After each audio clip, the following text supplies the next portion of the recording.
In the far northwest as well. Elsewhere, the winds are light and the sun is really lifting those temperatures. A little bit warmer than yesterday, 25 to 28 degrees Celsius. Always a bit cooler on some coasts, but probably the south coast a little warmer than today. Obviously, it's still going to be cool with the brisk winds and the cloud across the far northwest, where there'll continue to be a bit of patchy rain through this evening. Generally a fine summer's evening, however, for the vast majority. But later in the night, just notice this, the threat of thunderstorms moving up from France. A fairly warm night with temperatures holding up in the low teens. On to Thursday, many places will again start with plenty of sunshine. More cloud for Northern Ireland, Western Scotland again. Some patchy rain in the far north. In the southeast, though, there is the risk of those thunderstorms moving up. And then during the day, we're expecting more heavy showers with the risk of thunderstorms to break out across parts of England and Wales. They could be pretty big storms as well. Before they arrive across northern England, the North Midlands could get close to 30 degrees Celsius. So another very warm day here. Not as warm in the south. Now, the downpours that we see tomorrow, they'll be hit and miss, but as I say, they could cause some disruption. A lot of rain falling in a short space of time, the risk of large hail and gusty winds too, and the threat of those heavy showers drifting northwards during Thursday evening. Then all change with the weather turning much more showery and much cooler as we head through the weekend.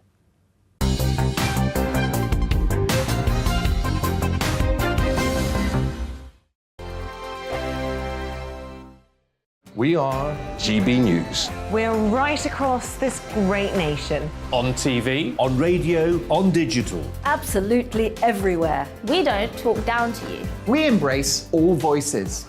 With honest and civilised conversation. We're not part of the establishment. We're one of you. And we're only getting started. Join us on GB News, the People's Channel. Britain's news channel. Every morning from 6 o'clock, we'll wake you up with GB News Breakfast with all the stories you didn't know from the night before. So whether it's serious news, entertainment, or your own views from all over our great nation, we're here to kick off your day with a smile. The national media should be reflecting and reporting what's happening here. You will notice the northwestern accents. Whether you're with us on TV, radio, or online, every morning, it's breakfast from 6 a.m. Hope you can join us. Join us for Ministry of Offence, the comedy panel show that's just like the news, in that the left fights the right and it doesn't really seem to matter who wins. We cover the big stories. It was in fact a troop of baboons and not angry vegans. I like that. And the really important stories. Fat naked cow gets stuck in swimming pool. It's a headline in a lot of local newspapers. Yeah. We're on the same team, Nick. Yeah, but I'm just helping you. Join us for Ministry of Offence, Saturday nights, 8 o'clock on GB News. I'm Dan Wootton. Join me Monday to Thursday from 9 to 11 for the feistiest and most fun news debate on TV, where free speech reigns. I'll bring you a sharp take on the day's biggest stories, bombshell newsmaker interviews, and A-list guests. And I guarantee you, no spin, no bias, no censorship, and no reason to go to bed. That's Dan Wootton tonight, Monday to Thursdays from 9 on GB News.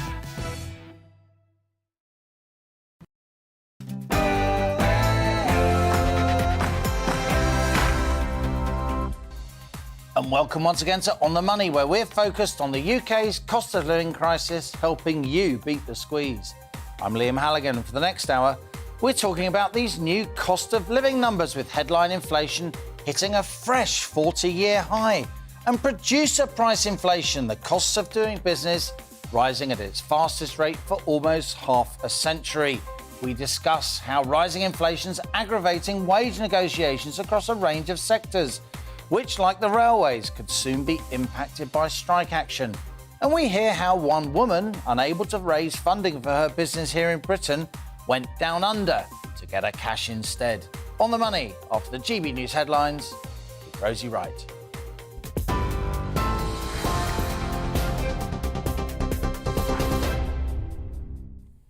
Good afternoon, it's just 1 minute past 1.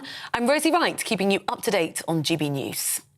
The Labour leader has gone head-to-head with the Prime Minister as voters prepare to go to the polls for 2 by-elections.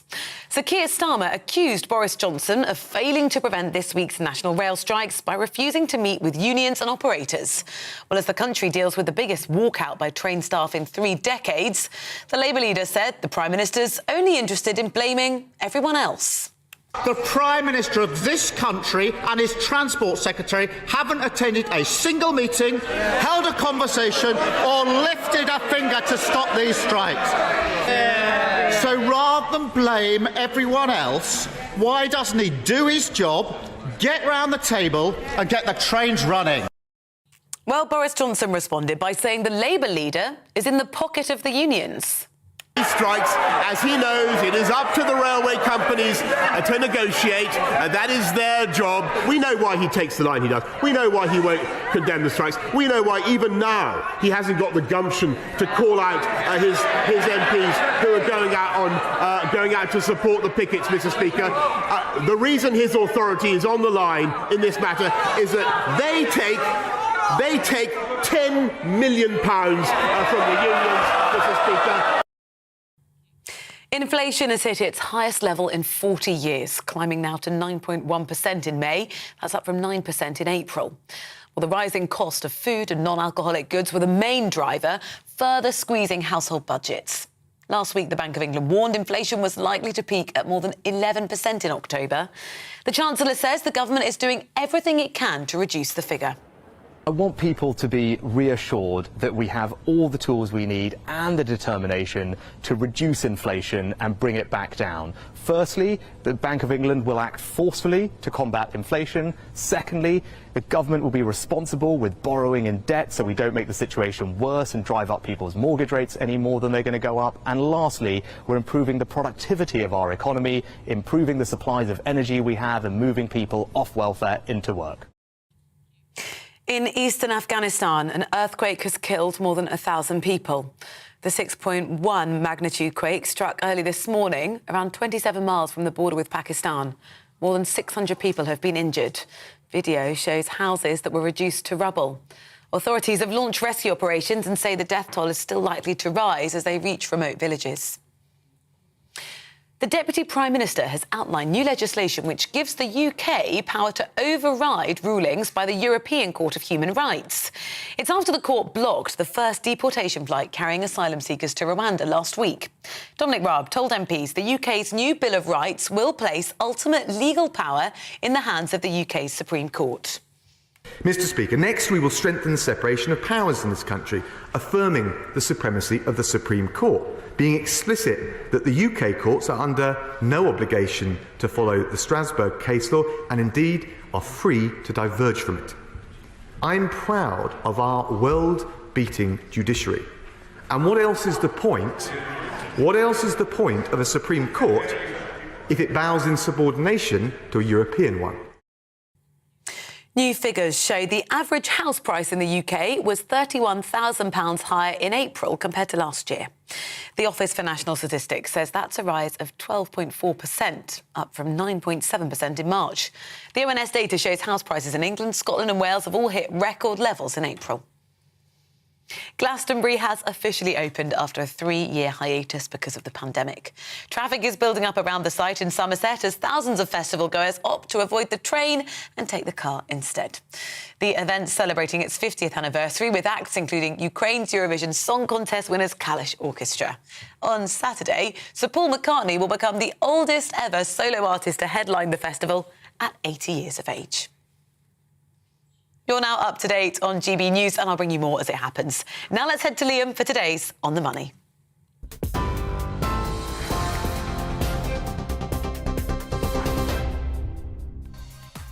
Coming up on the money today, the cost of living is rising fast with inflation at a fresh 40-year high. With the consumer price index now above 9%, the alternative retail price index shows inflation of almost 12%. To what extent will these price rises aggravate pay negotiations across a range of sectors as workers struggle to secure wages that keep up with the cost of living? As ever, we hold a detailed discussion. Plus, it's not just households struggling with price rises, but firms as well. One pub owner tells us how rising costs could force him to soon close down his business. The governor of the dog at Wingham in Kent joins us live. And each day on The Money features an in-depth Money Talks interview. Today we're talking to Manchester-born serial female entrepreneur Sam White. Starting her first business aged just 24 from her sister's conservatory, Sam hasn't stopped since. We meet her later in the show. And as ever, I want your questions, opinions, ideas. Email gbviews@gbnews.uk or tweet @gbnews. How is this cost of living rise impacting you? And stay with us because this is GB News. I'm Liam Halligan and you're on The Money.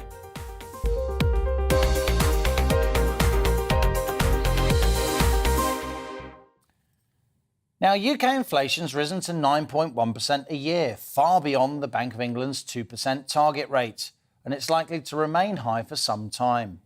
Rising inflation confirmed in new figures this morning reflects a worsening of this cost of living crisis, and that will lead to demand for higher wages, not least from the RMT rail union at the heart of this national rail strike.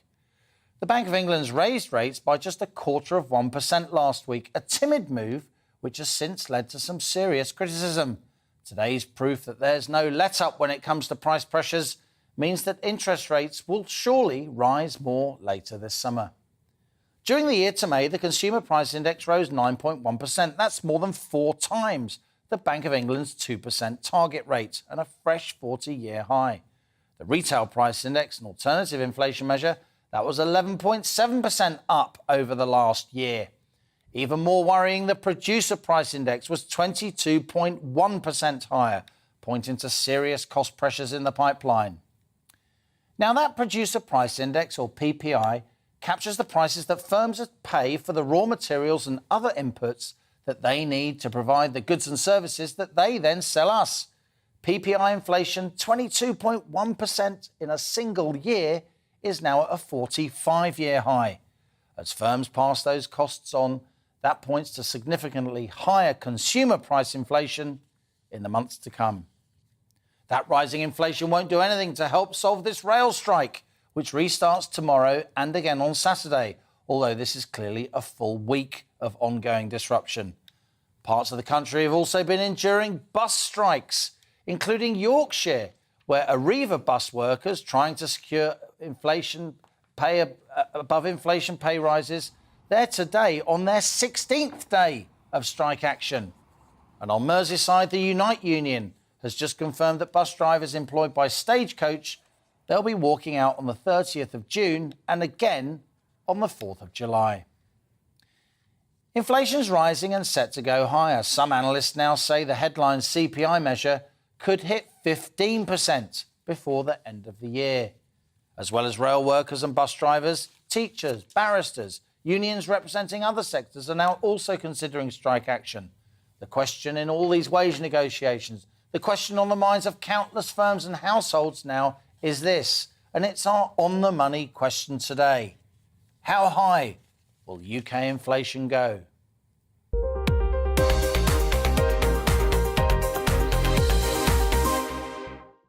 Grown-up conversations with people who really know their stuff. That's what we do on The Money. I'm delighted to welcome Karen Betts. She's CEO of the Food and Drink Federation. Mark Bridgen, he's the owner of the restaurant The Dog, based in Wingham in Kent. Also in the studio, 2 regulars, Catherine McBride, fellow at the Centre for Brexit Policy, and Justin Urquhart-Stewart, founder of Co-Regionally. Co-Regionally, great to have all of you with us. Let's go to the Food and Drink Federation first, Karen Betts, because food prices are at the heart of this high inflation number. You talk to all kinds of food and drink suppliers across the country. It's one of our major sectors. How high could food prices go, Karen? Well, look, there was a significant rise in food price inflation in this last set of inflation figures. As you saw, we had inflation in April at 6.7%. It went to 8.7% in May. So that is a significant rise.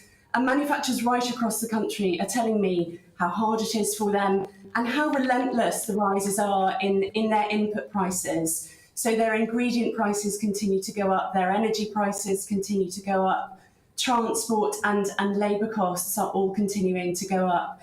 Domestic input prices are running about 10% inflation. Imported ingredients are running at about 20% inflation. So that tells us that food price inflation has not yet peaked.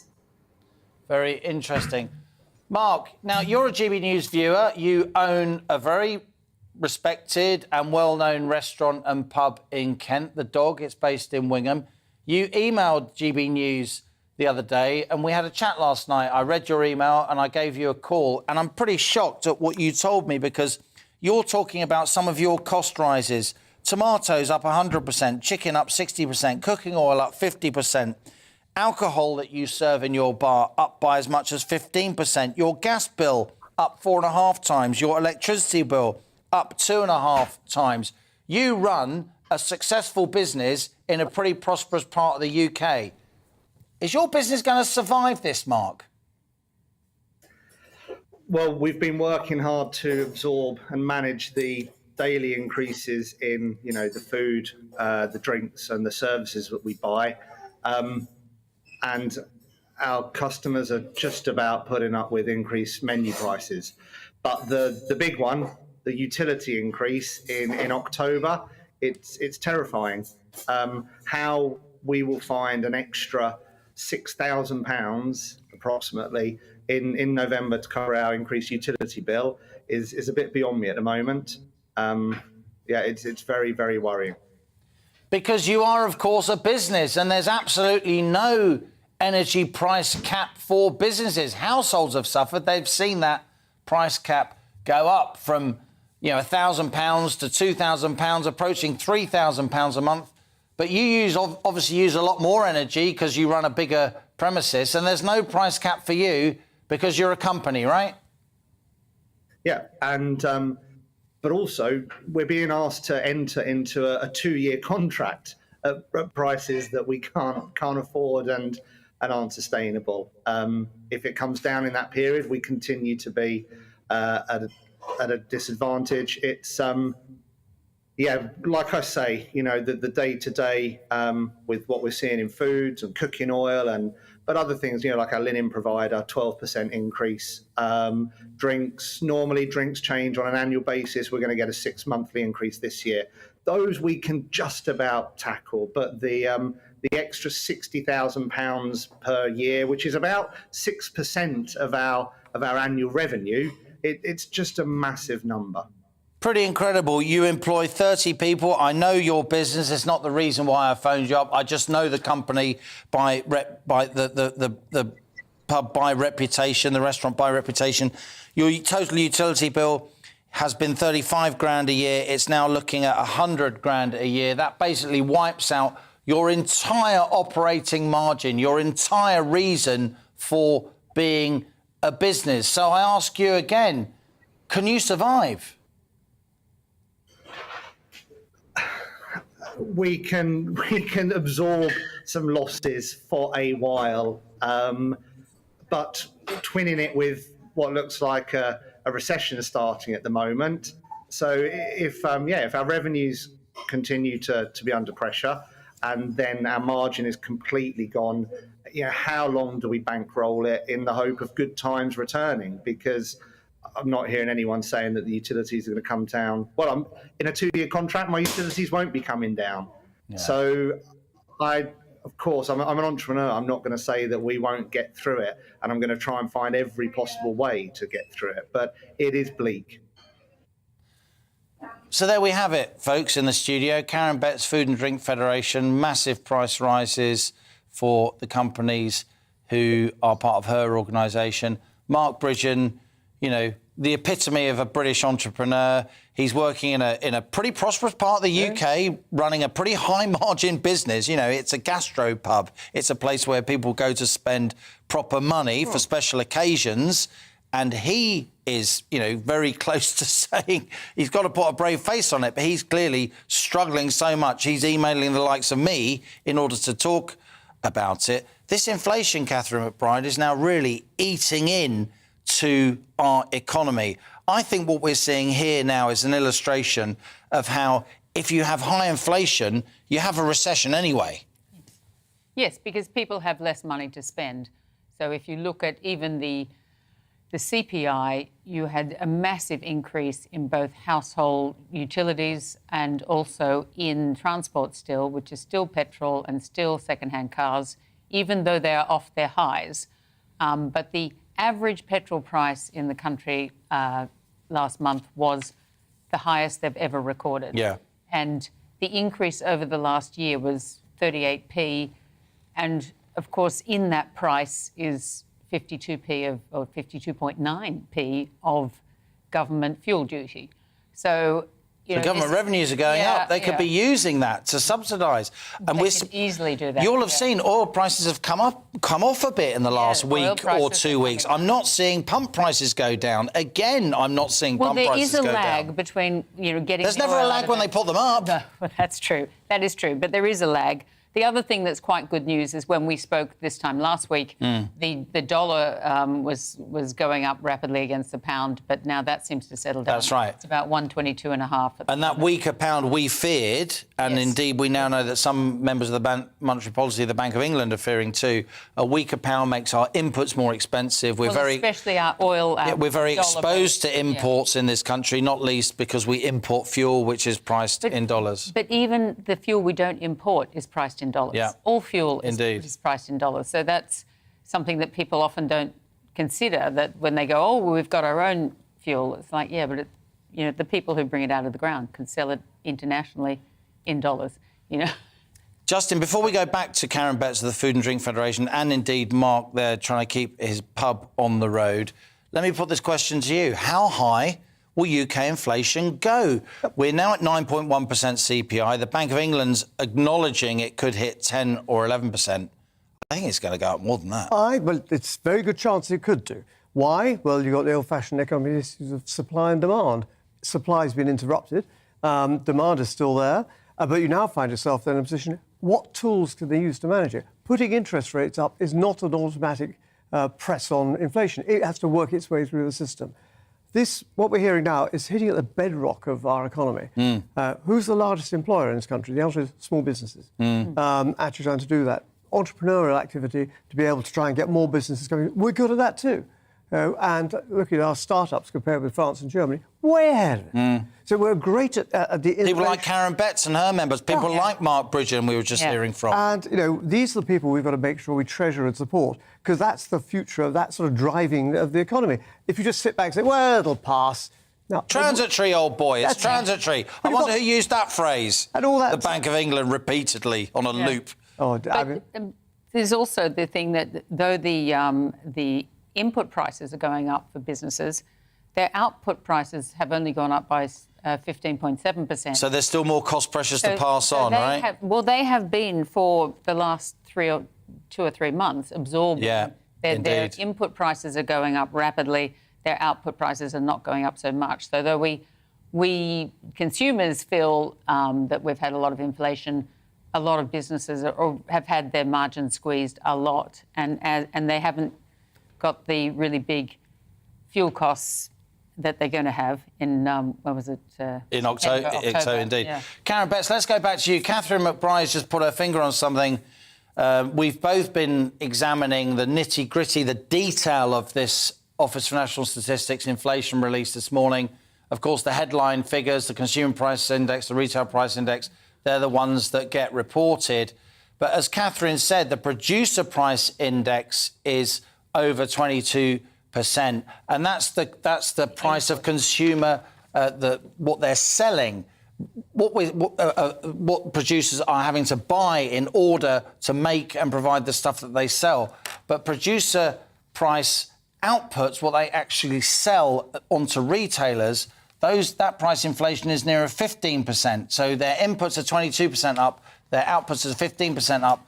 They're still absorbing a lot of that increase in the cost margin, which suggests there's more price pressures to come. Is that what you're hearing from your members who make up the Food and Drink Federation? Absolutely, Liam.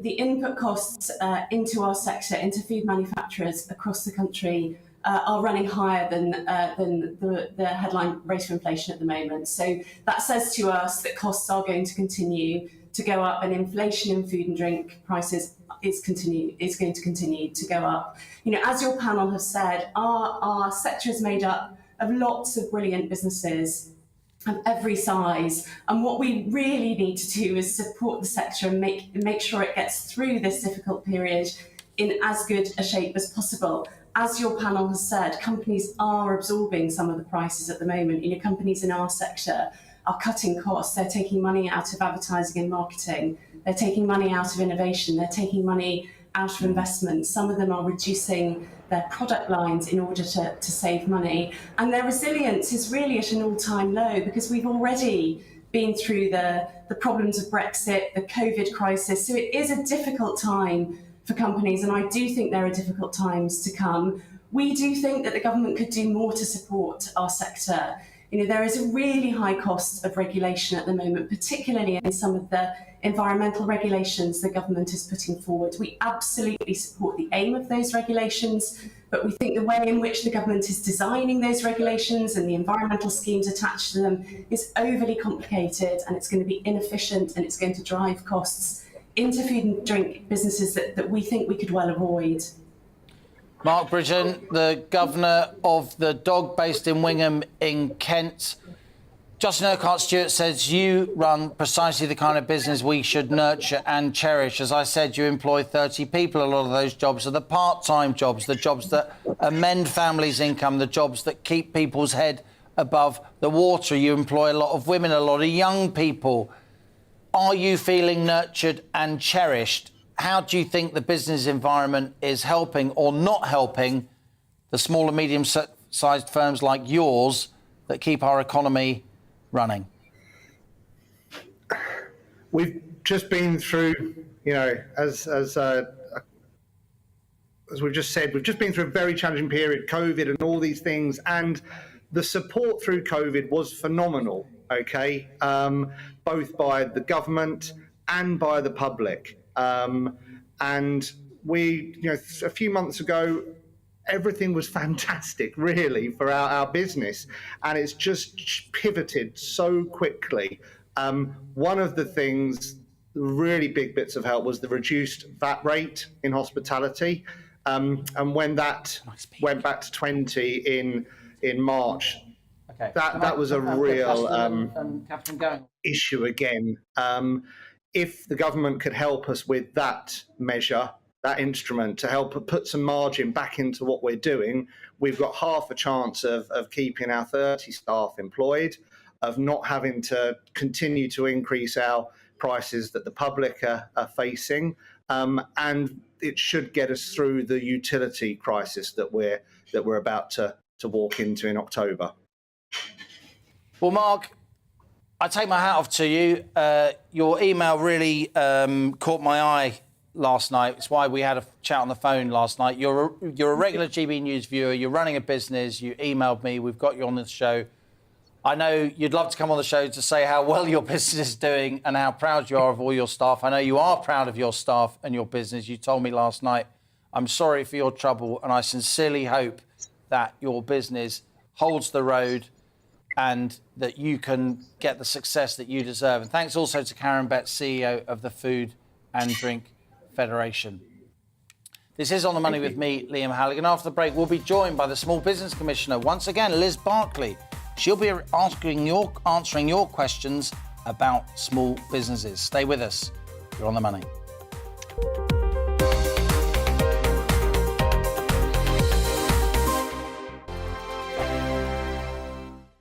We are GB News. We're right across this great nation. On TV, on radio, on digital. Absolutely everywhere. We don't talk down to you. We embrace all voices. with honest and civilised conversation. We're not part of the establishment. We're one of you. And we're only getting started. Join us on GB News, the People's Channel, Britain's news channel.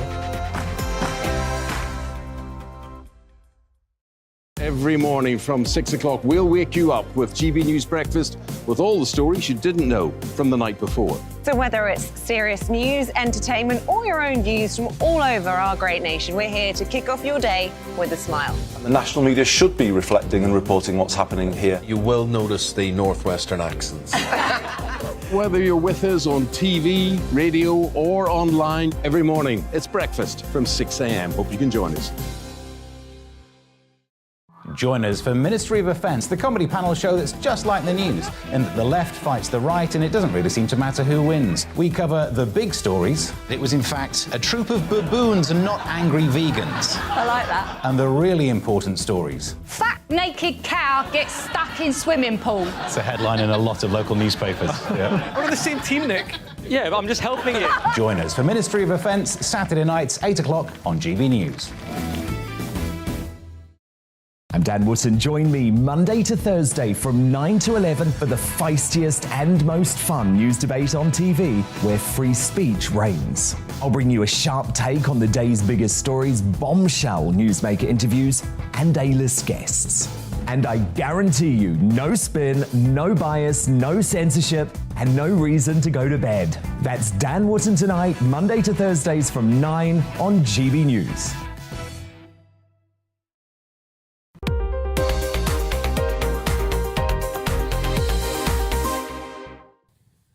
And welcome back. You are on the money. Now, small firms are the engine room of the British economy, as we so often say on this show. They account for half of all commercial activity and employ 2/3 of our workforce. But many entrepreneurs say they are suffering from late payment issues, from over-regulation, from high taxation. So we thought we'd invite back the government's Small Business Commissioner, Liz Barclay, for you to put your questions to her right here on the money. Liz, fabulous to have you back with us. You are, of course, Thank you, Liam. an esteemed broadcaster in your own right, and now you're the government's Small Businesses Commissioner. I'm very glad I am to see you in there as well. So John contacted us. He is an On the Money viewer, and he said he observed that many small businesses, of course, got lots of help during the pandemic, and they're still trying to recover and pay back from that help. Some took large bounce-back loans. John was saying he was thinking about taking a bounce-back loan, but he wasn't quite sure how he would pay it back. How's it panned out for small businesses? Are they all having to pay back? Are they paying back? Is the government chasing people who aren't paying back? At the moment, there's more money paid back than they thought. Oh, OK. Because, of course, there were lots of small businesses that borrowed bounce-back loans, assumed they'd never need to use them, had them there as a safety blanket, That's right, just in case they needed them, and now they're paying those back in quite large numbers. There are people who are discovering it's very difficult to pay back because, of course, as you heard Mark just say, the support that they got during the pandemic was great. They got support from the public as well, but now, of course, the public's strapped for cash, so there's lots of small businesses discovering income isn't coming through, and they don't have as much income as they expected, and therefore they're slow about making their repayments. And we know a lot of these small business owners, we were all expecting a V-shaped recovery. As soon as we get through COVID, there'll be a big bounce back. It'll be happy days. And look what happens. Keep your business going and there'll be a wall of demand. And in normal circumstances, that might well have been the case. But now, of course, with energy prices rising, wages rising, and staff shortages, and this is something really important. Small businesses are struggling to get the staff, and if you don't have the staff, you can't deliver for your customers. So, of course, a lot of people are worrying about repaying the bounce-back loan. You can ask for time to pay under the pay-as-you-grow scheme. So as you grow your business back, that's good to know. You can then start paying more flexibly. So you can get some reprieve. The government will let you stage those payments. Exactly. Contingent on how much your business grows. Yeah. And you can extend the length of time over which you repay from 6 to 10 years, and you can have up to 3 periods of 6 months when you pay the interest only and not capital off the loan. So I think the message is talk to your lender as quickly as you possibly can. Don't wait until you're in trouble with this, and don't lie awake at night worrying about it, because we know there are an awful lot of people struggling with mental health out there because of the Indeed. I mean, I must say it was a huge business continuity loan, the so-called C-bill loans, the support measures. There was a lot of fraud. The government was getting money out the door, but I do think, on balance, a lot of businesses were saved. We've got another question here from Dan. Dan emailed gbviews at gbnews.uk to say, Liz, will there be any help or concessions due to the impact of rising fuel and energy costs for small businesses? Fuel costs are severely impacting transport at the moment, and the consumers don't fully understand the pricing increase.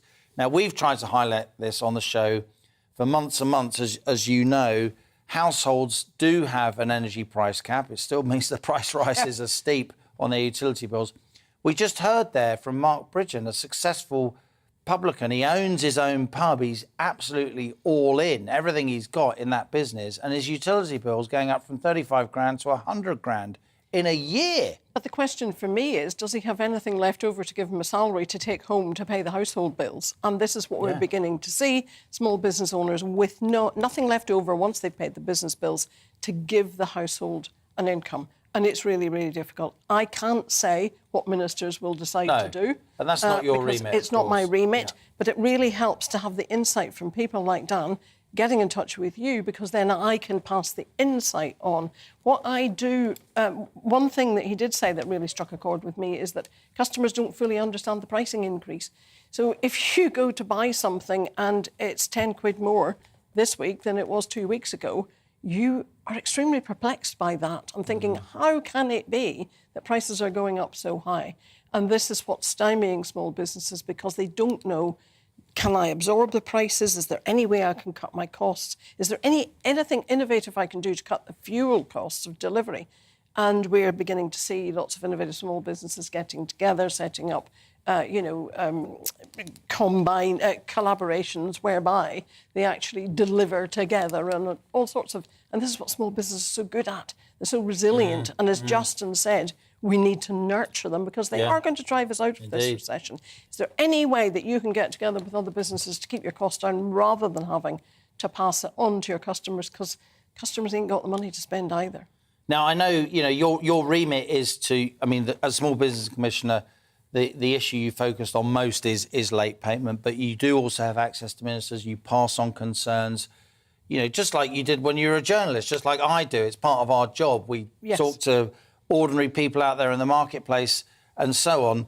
I personally think the government will introduce some kind of cap for businesses, their energy bills at some point. And just finally and briefly, Liz, Robert asked, will debt collection show up on my credit score if it wasn't my fault? A lot of small business owners are really worried about their credit score, aren't they? Their ability to raise finance. Of course. A bill might go unpaid, but it might be contested. They may feel that the bill was unfair.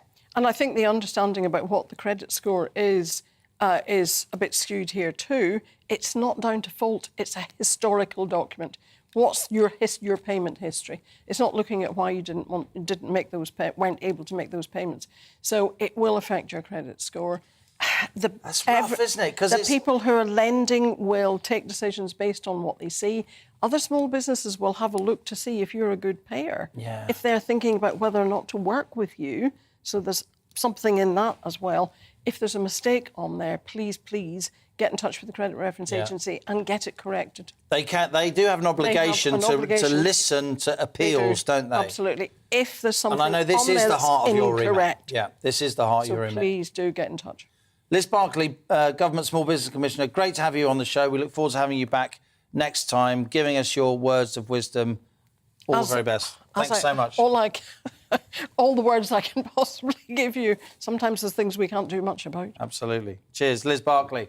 This is On the Money with me, Liam Halligan. Coming up, it's today's Money Talks interview with the Manchester-born female entrepreneur, Sam White. So stay with us for that, after the GB News headlines with Rosie Wright.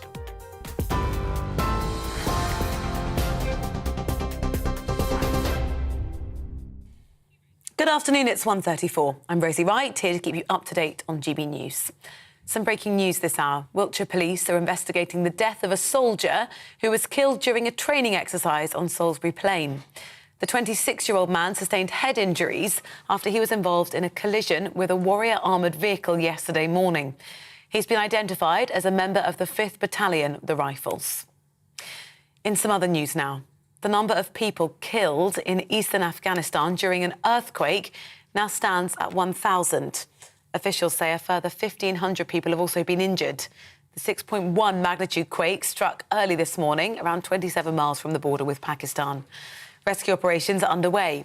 It's feared the death toll will continue to rise as emergency services reach more remote villages. The Labour leader has gone head-to-head with the Prime Minister as voters prepare to go to the polls for two crucial by-elections. Sir Keir Starmer accused Boris Johnson of failing to prevent this week's national rail strikes by refusing to meet with unions and operators. Boris Johnson responded by saying the Labour leader is in the pocket of the unions, unable to punish 25 of his MPs who joined yesterday's picket lines. Inflation has hit its highest level in 40 years, climbing to 9.1% in May, up from 9% in April. The rising cost of food and non-alcoholic goods were the main driver, further squeezing household budgets. The Chancellor says the government is doing everything it can to reduce the figure. TV, online and DAB+ radio, this is GB News.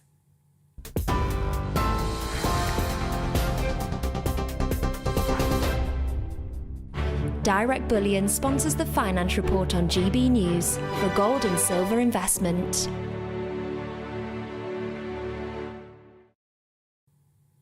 Here's a quick snapshot of today's markets. The pound is 1.225 to the dollar. The pound is 1.164 to the euro. The price of gold currently stands at £1,500 and 52 pence per ounce. Direct Bullion sponsors the Finance Report on GB News for real-time investment. We are GB News. We're right across this great nation. On TV, on radio, on digital. Absolutely everywhere. We don't talk down to you. We embrace all voices. With honest and civilised conversation. We're not part of the establishment. We're one of you. And we're only getting started. Join us on GB News, The People's Channel. Britain's news channel. Every morning from 6 o'clock, we'll wake you up with GB News Breakfast with all the stories you didn't know from the night before. So whether it's serious news, entertainment, or your own views from all over our great nation, we're here to kick off your day with a smile. And the national media should be reflecting and reporting what's happening here. You will notice the northwestern accents. Whether you're with us on TV, radio, or online, every morning, it's breakfast from 6 a.m. Hope you can join us. Join us for Ministry of Defence, the comedy panel show that's just like the news, in that the left fights the right and it doesn't really seem to matter who wins. We cover the big stories. It was in fact a troop of baboons and not angry vegans. I like that. And the really important stories. Fat naked cow gets stuck in swimming pool. It's a headline in a lot of local newspapers. Yeah. We're on the same team, Nick. Yeah, but I'm just helping you. Join us for Ministry of Defence, Saturday nights, 8 o'clock on GB News. I'm Dan Wootton. Join me Monday to Thursday from 9 to 11 for the feistiest and most fun news debate on TV, where free speech reigns. I'll bring you a sharp take on the day's biggest stories, bombshell newsmaker interviews, and A-list guests. And I guarantee you, no spin, no bias, no censorship, and no reason to go to bed. That's Dan Wootton tonight, Monday to Thursdays from 9 on GB News.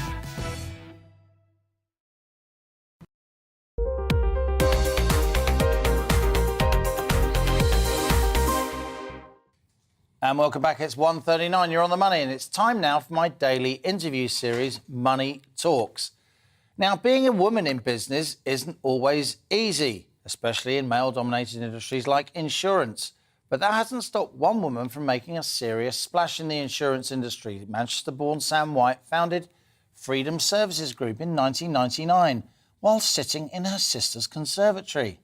Beginning her entrepreneurial journey from the age of 24, she now boasts multiple businesses spanning the globe from the UK to Australia, turning over no less than £14 million last year. But despite obvious successes, Sam's career hasn't been without challenges. She struggled to find funding for her ideas here in the UK, so she grew her businesses in the land down under, finding the Aussies were more willing to invest in her.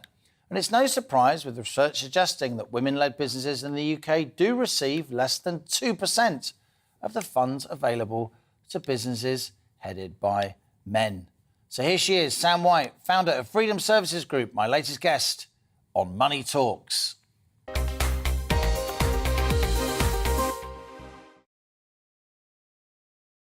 Great to have you here on the Money studio. Thanks for braving the trains coming down from the north west. Were you always going to be an entrepreneur? I think so, yeah. I mean, I was washing neighbourhood cars at 14 to make cash, which I did spend in the local pubs, probably not discounting the usual northern reputation for liking the local. So insurance is a pretty difficult sector to get in. Was that your first big business venture as a grown-up? Yeah, well, I don't know that I was that grown up. I mean, I was 24 when I set up. I've been told that I've got the most middle-class founder story, that it started in my sister's conservatory, and it'd sound better to be starting in a garage. But, yeah, I was young and probably inexperienced, and I kind of fell into it. I started with motor accident claims. So I had a job after uni at a claims management company, and then I kind of moved into insurance from there. How difficult was it to get your foot in the door? You know, insurance is a very long-established industry. It's a very kind of male club, or at least it would have been a few years ago when you started. Did people take you seriously as a 24-year-old? Did they take you seriously as a woman? No, and, you know, I do laugh about certain stories now, because I think every entrepreneur's got, every single one of them's got challenges. And, you know, I've never spoken to anybody that said, oh, it was a breeze, and business just took off and everything went really well. So, you know, I started just phoning round for my sister's conservatory. I don't know if you're old enough to remember the days of the Yellow Pages that we went to for... You flatter me. I'm a lot older than you, Sam, though. Carry on. Well, I just sat and phoned... I remember smoke signals, let alone the Yellow Pages. Crikey. Well, I just sat and, you know, phoned around businesses. We didn't have data protection issues then. Yeah. I introduced myself. I had to really, really hustle to get the contact. But where I really noticed the difference was on funding. I went to see my bank manager when I'd just started up. I was already making a profit, and I just got absolutely nowhere. So much so that I ended up enlisting my dad to pretend that he was part of the business, because I figured if I brought an older guy in, they might take me a bit more seriously. And they did, and I got an overdraft. But my dad was outraged. I had to sort of squeeze his hand to say, don't lose it. So I think funding for women, and we know statistically that this is true, less than 1 penny in every pound goes to female founders. And this is on a backdrop of women being likely to produce a business that's between 30 and 60% more successful. So it doesn't make any logical sense. I don't want to focus only on this aspect of you and your business, but it is an interesting aspect. You know, we've had female prime ministers, we've got a female Home Secretary, we've got a female Foreign Secretary. We know that FTSE 100 companies, the leading listed companies here in the UK, 35% of their boards of directors are now women. Are we still behind when it comes to what we call venture capital? Absolutely. The ability of standalone women entrepreneurs, not part of a big institution, but just, you know, lone gunslingers. Absolutely. Give me the money, I'm going to make money for you. Are we still behind in terms of backing women? Massively behind. And when you look at the upside for the economy, I mean, the Rose Review showed that if they could level up that funding imbalance, there would be 250 billion going back into Stuart Rose, the retail mogul, right? No, Alison Rose. Of course, Alison Rose, West. yeah. I mean, she you know, you look at those kind of stats and you go, well, why wouldn't you? Yeah. You know, and I don't think there's any sort of deliberate ploy to stop supporting women. I just think that you've got some... habit?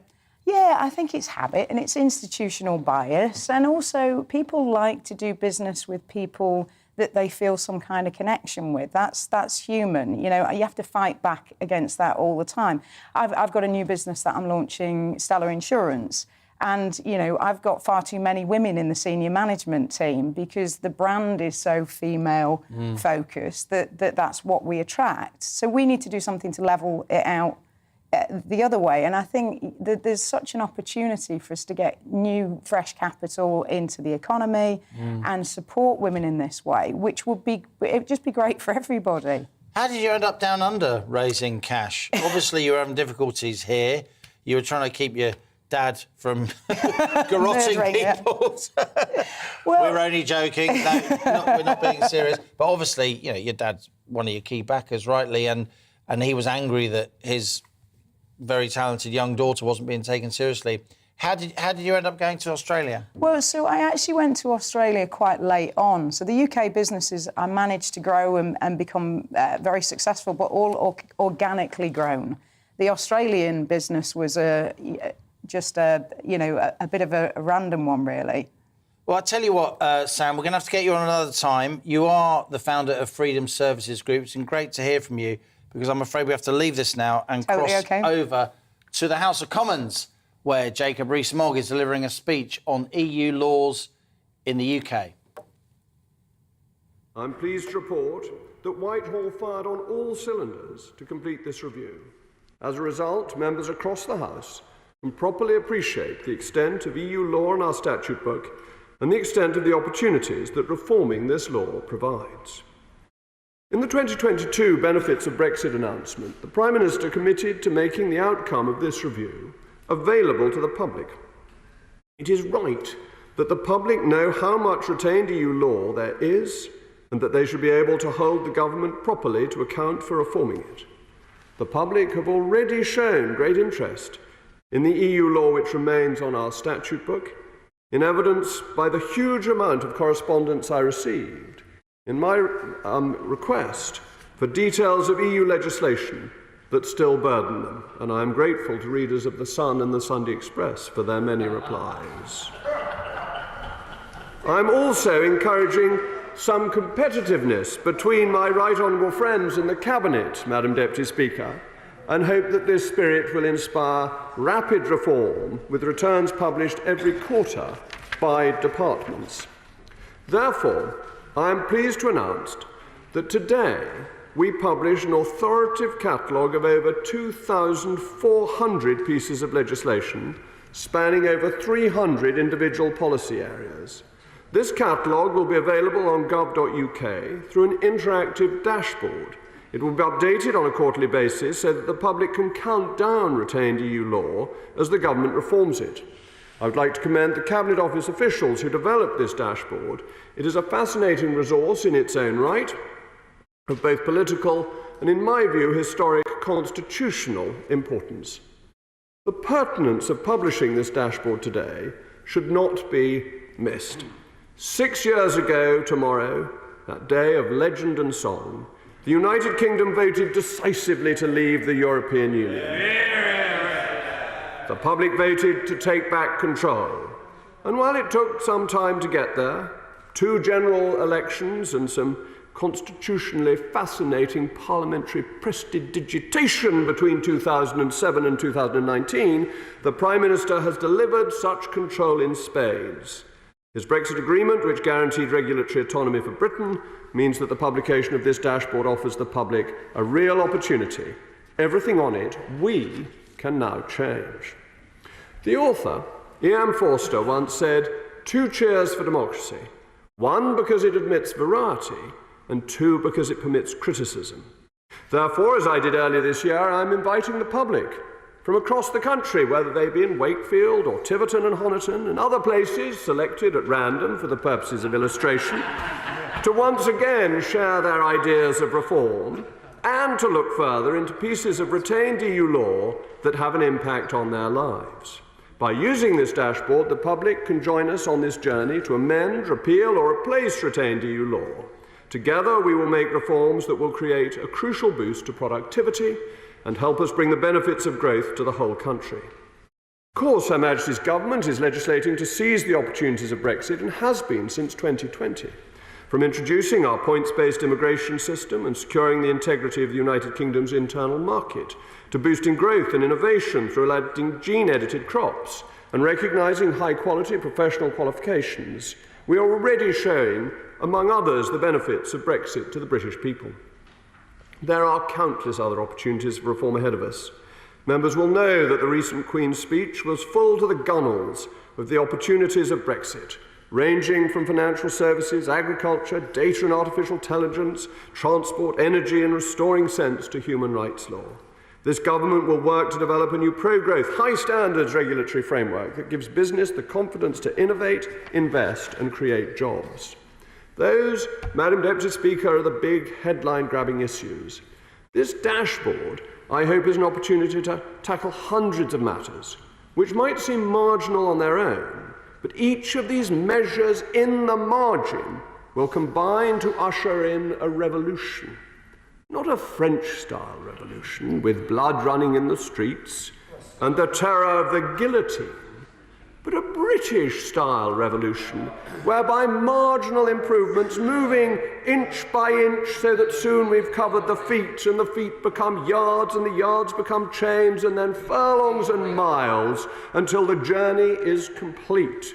With inflation running high, we need to search everywhere and every stone and sofa cushion for supply-side reforms that make products and services cheaper, make things easier for business, and ultimately grow the economy and cut the cost of living. This dashboard, therefore, is the supply-side reformers' El Dorado, and naturally I am pointing to the treasure trove of opportunity this publication represents. It highlights unnecessary and disproportionate EU regulations on consumer goods, such as those regulating the power of vacuum cleaners. Why should that trouble Her Majesty's government, or the expensive testing requirements mandated by REACH on the plastics which make up items we use every day, which shut out the newest and most innovative materials? Thankfully, we left the EU before it decided to mandate what sort of phone chargers we can have, a typically short-termist and anti-innovation measure which will only have a long-term negative effect on consumers. The dashboard includes the overbearing reporting requirements which adds costs to businesses and slows down progress, be it on building new developments in areas which need housing most, or making it more expensive to hire people at a time of labour shortage and to respond to militant strikers. We will continue working with departments to cut at least £1 billion of business costs from EU red tape to ensure greater freedoms and productivity. Ensuring we have the right regulation is crucial. Excessive and unnecessary regulations which burden business or distort market outcomes reduce productivity, pushing up prices and negatively affecting everyone's cost of living. Using our newfound freedom to address the over 2,400 retained EU pieces of legislation on our statute book, Her Majesty's government will be able to remove and amend regulation that is not right for the United Kingdom. This will make a real difference to reducing unnecessary EU regulations which contribute to the cost of living. Some, perhaps dozens of these rules, we might wish to maintain. That will be a decision for the Queen in Parliament, our Parliament rather than the European Commission. We will preserve retained EU law required for our international obligations.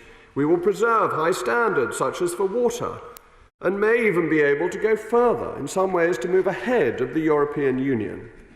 The publication of this dashboard will mark a pivotal step towards reforming our statute book and those 2,400 pieces of retained EU legislation ahead of introducing the Brexit Freedoms Bill. The Brexit Freedoms Bill allows the United Kingdom to take the next step in reclaiming the sovereignty of Parliament. The bill will address the EU Withdrawal Act, which preserved and incorporated too much EU-derived law at too high a status, giving much of it the same status as an Act of Parliament itself. This is clearly mistaken and means that many changes to retained EU law require primary legislation. Undoing this vandalism to our constitutional order, policy area by policy area, would dominate the legislative agenda for parliaments to come. This would affect the government's ability to deliver more fundamental domestic reforms and for the UK to reap the benefits of Brexit. The Brexit Freedoms Bill will create a targeted power to allow retained EU law to be amended in a more sustainable way and goes with the grain of the British Constitution. This will help us to deliver the UK's regulatory, economic and legal priorities. Ahead of the bill's introduction, I invite the House to review the dashboard themselves and delve into the legislation that affects the communities that they serve. Jacob Rees-Mogg there in the House of Commons, the Minister for Brexit Opportunities, of course, making really his first big statement in that role. And Catherine McBride of the Centre for Brexit Policy, very, very briefly, Jacob Rees-Mogg, he's trying to say, look, there's still 2,000 EU rules on our statute book. We've got to wave them away and start living in a post-Brexit world. Well, yes, but some of them you could just get rid of because they never applied to us anyhow. We have a very different economy. Others have to be changed, but changed to suit us. So it's not just a case of getting rid of the rules. Many of those are in financial services, where our financial service industry is much, much bigger than any other in Europe, and we have to change the rules to suit us. The other one in agriculture, we want to be green, but instead of paying people to plant wildflowers, we should be encouraging gene editing technology, which reduces the use of pesticides in most countries. Catherine, you are literally one of the world's leading experts on this subject, but we are out of time. You will, of course, be back to discuss that in the future. That's all we've got time for. We will be back here, same time, same place tomorrow, 1 p.m, because this is GB News. I'm Liam Halligan, and that was On the Money. Hello, Alex Deacon here with your latest weather update from the Met Office. The weather is on the change over the next few days, but today, if you like blue sky, well, you're in for a treat. Certainly across most of England and Wales, it's fine, sunny and warmer than yesterday. It is a little cloudy across the northwest thanks to this weather front, and this one is approaching from the south, and that one could bring us some heavy downpours later tomorrow. But for today, as I said, most places set fair, dry, fine, lots of sunshine. Sunny skies for eastern and southern Scotland, but a bit more cloud for Northern Ireland, certainly northwest Scotland. Quite windy in the far northwest as well. Elsewhere, the winds are light and the sun is really lifting those temperatures. A little bit warmer than yesterday, 25 to 28 degrees Celsius. Always a bit cooler on some coasts, but probably the south coast a little warmer than today.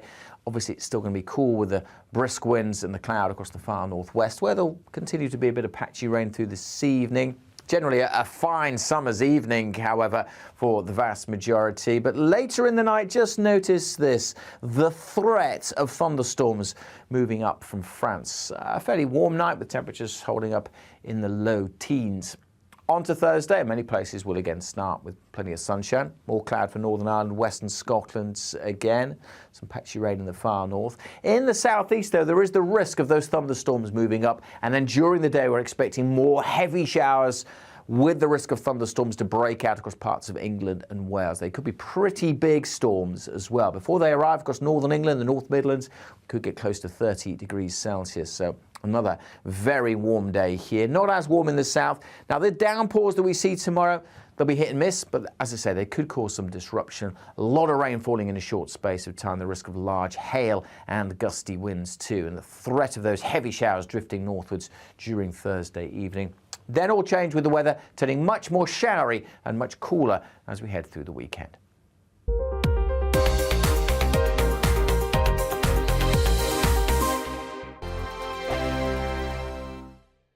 We are GB News. We're right across this great nation. On TV, on radio, on digital. Absolutely everywhere. We don't talk down to you. We embrace all voices. With honest and civilised conversation. We're not part of the establishment. We're one of you. And we're only getting started. Join us on GB News, The People's Channel. Britain's news channel. Every morning from 6 o'clock, we'll wake you up with GB News Breakfast with all the stories you didn't know from the night before. So whether it's serious